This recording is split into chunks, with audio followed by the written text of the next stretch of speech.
Ha, Hojiona yaxshimisiz? Salomatmisiz? Ibodatlarni qilyapsizmi? Labba eshitaman, nima savolingiz bor? Shu Arafat haqida bir tushuncha bersangiz bizga, shundan sal oqsalib qolyapti shekilli.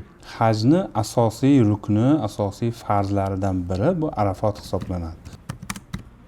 Haqiqatan bu yilgi haj mavsumi o'zgacha bo'lyapti desam mubolag'a bo'lmaydi. Sababi Muftiy hazratimiz tashabbuslari bilan hojilarni ibodatlari yana ham mukammal bo'lishligi uchun Kul markaz tashkil qilingan va Mabrur haj mukofoti nomli bot tashkil qilingan.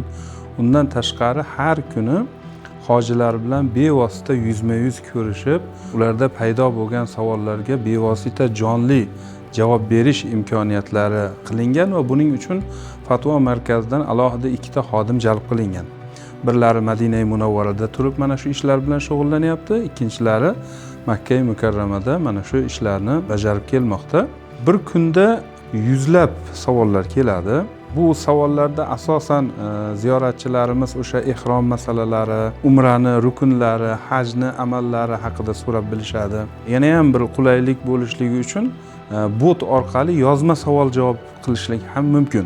Ya'ni ziyoratchilarimiz istalgan paytda o'zlarida paydo bo'lgan savolni kechasimi, kunduzimi bot orqali jo'natsa ham biz bu savollarga javob beryapmiz. 2 hafta davomida bizni Kul markazimiz va botga murojaat qilingan savollarni agar o'rtacha oladigan bo'lsak, 2000 ga yaqin savollar berildi va mutaxassislar tomonidan javoblar berilib kelindi. Ziyoratchilarimizga oson bo'lishligi uchun Kul markaz telefon raqamini eslatib o'taman.